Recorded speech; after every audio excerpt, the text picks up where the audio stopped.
These are my new cycling shoes and I'm very pleased with them, but that shouldn't come as much of a surprise because I was meticulous in my shoe buying decision making.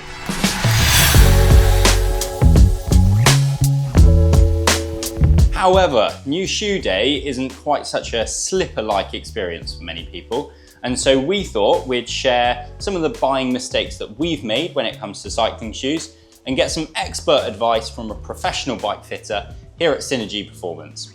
Let's get into it. So Luke, whilst you set up my cleats, why is getting the right shoe important? To keep it simple and straightforward, effectively what you've got to imagine, we've got a set of scales, the front of the bike, on the saddle and down at your feet. And what I'm trying to do is stabilize you on the bike by passing weight through your feet. And by passing this weight down through your feet and stabilizing your foot, you can have a happy, comfortable foot that's going to deliver power better and yeah, maybe a few extra watts. So, point number one, buying a shoe we like the look of rather than actually how it fits your foot. I bet that happens quite a lot. Yeah. I see that a lot, so I bet you see it all the time. I do. And this branded device, really effective way of understanding the size of your foot, and most importantly, the width of your foot, to understand what may be a good direction of cycling shoe to go in. What we see a lot of is an industry driven by Italian design, when actually the British person's foot is not shaped like that. So having a little look at the shape of your foot, the shape of your toes, are you maybe an arrow pointed foot? Are you maybe more of a box or square-like foot? And this width is a really key metric to understand what direction do I go in with the shape of the shoe? And that's the important thing to start with, is the shape of the shoe before you go down the route of, oh, this one's on discount and I like the look of that, I'm gonna buy this one. So what are my feet like? So it's important to understand your foot shape when you're standing up. So okay. If you stand up for me, yeah, see how your foot's spread out there and gained width and size. And this is how you analyze your foot. So not when you're sitting down. Now, pretty simple metric, 42.5, pretty standard. First metatarsal location. So you're pushing out in a D in width. So you got a little bit of 4 foot width to your foot shape. The second thing to discuss about is how not all 42 shoes fit the same. Now, not everyone has access to a branded device at home. A simple way to understand is your foot the correct length for your shoe is to take the insole out of your shoe and place your foot onto the insole and stand up. And this is a good indication of how your foot wants to connect with this shoe. So how much should you have at the top? What I would like to see is no kind of excess fabric or insole towards the head of the toes. And I ideally don't want to see your foot overhanging the edge. So what we can see here is you fit this insole quite nice. If I was seeing lots of this overhang at the front, probably an insight into the size shoe you're in is not the correct size. It's worth pointing out that as soon as you fit a cleat to it, you can't send them back. 100%. So do that first. 100%. A big thanks to FLR Shoes who've sponsored this video and made it possible. The shoes that I went for and have been using are the FNT 9 Knit. That's a World Tour level shoe. They've won 2 stages of Vuelta a España. I believe the US national champs as well at some point. They've got 3 layers of woven yarn and that makes them really breathable, which is something that I really want because I've been riding in lots of hot conditions. I get to go and ride my bike in lots of very nice places. So that's something well up my shoe buying list. FLR though make a whole range of shoes to suit a whole range of foot shapes and budgets. So you can check out their whole range from mountain bike shoes, road shoes, downhill shoes, every kind of shoe. You can check them out on the FLR website. And we'll pop a link down in the description below. Whilst I've got you here, make sure you're subscribed to the channel. And now back to do some shoe fitting.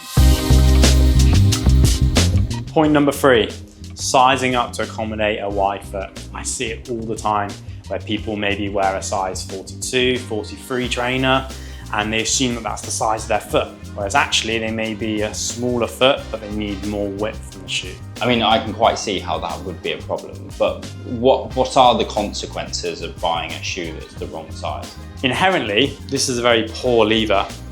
My job as a bike fitter is to reduce how much of a poor lever this is to stabilize your feet. What I see a lot of the time is if you're doing this thing of inherently sizing up to accommodate a wider foot, quite simple, these cleats are going to be too far forward. And the consequence of these cleats being too far forward, foot numbness, hot spots in feet, and most importantly that people don't really understand is an inability to stabilize your foot is then going to pass weight elsewhere on the bike. Yep. Hand numbness, knee pain, saddle sores, asymmetry on the bike. All so from the wrong size of shoe. Potentially. Point number 4, the most overlooked part of buying a new shoe, what goes on inside of this, and in particular, arch support. So this thin piece of foam that comes inside of your shoe, ideally, what I wish the cycling industry would do as a whole, is sell you this shoe with nothing inside of it. So you then had to go, oh, maybe I should go and get something made that's designed for my foot. I would find that a little bit weird, but I do get your point. Yes. Do any brands do that? No brands do that. One industry does it really well, and that's the ski boot industry. You go and buy a set of ski boots, you have to have a ski boot fitting. Why do I need arch support? So, let's give your arches a little measure.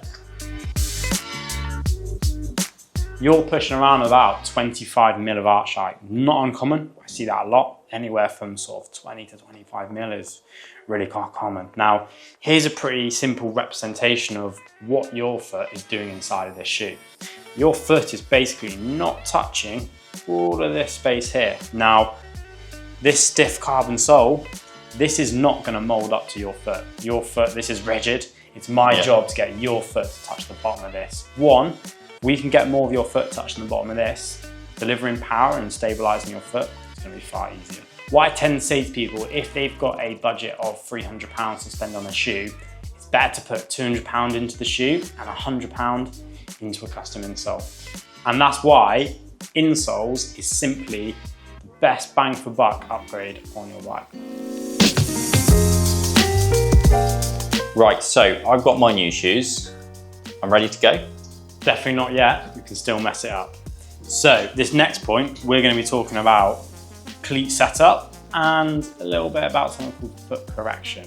Generally, if I'm going to give any kind of advice, it would be to trial moving your cleats all the way backwards. Why might I want to do that? Covering the things we've talked about where people are sizing up to accommodate a wide foot, potentially these 3 holes being drilled a little bit too far forward for my liking, mainly driven by quite old school methodology around the center of the pedal aligning with the ball of your foot. Now, manufacturers are getting better with making these holes further back, and what we are aiming for when we're setting your cleats is to reduce the tension and pressure that's going through the forefoot. So the first metatarsal is this big bone in your foot. Really simple way at home of measuring this is place a little bit of tape over the ball of this foot, and on a Shimano cleat they've got a little bit of plastic here that denotes the center of the pedal. Quite easy, pop another bit of tape there, measure how far that is behind, and what we want to see is at least 1.5 centimeters. Now, that's a starting position. You can go anywhere beyond that to try and improve the stability of someone's foot, and that's sort of the base point to start with. What you may find is that's not far enough. Okay, so that's the fore-aft positioning done. Yep. Anything else to consider?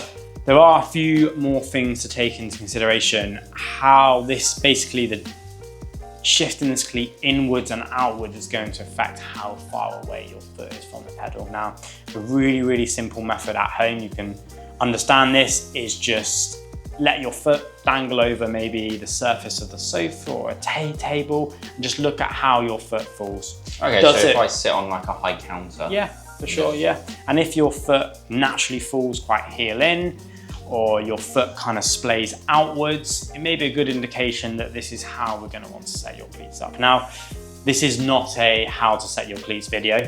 I would definitely recommend people to go to your local bike fitter, because this is definitely something that takes a little bit more detail on what we're discussing here.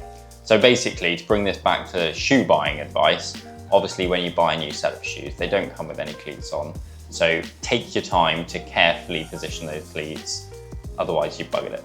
Definitely. I would strongly suggest either using your current cleats and the way they're set up on the shoe as a guide, go see a bike fitter, go see someone in your local shop, they'll definitely be able to help.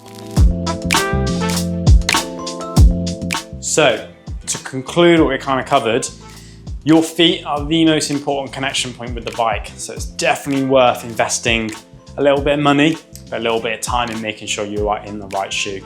Well, it is absolutely beautiful weather outside, so I'm going to go and use my new shoes and enjoy the weather. Happy days. We'll be back soon for another video, so keep your eyes out for that one. See you then.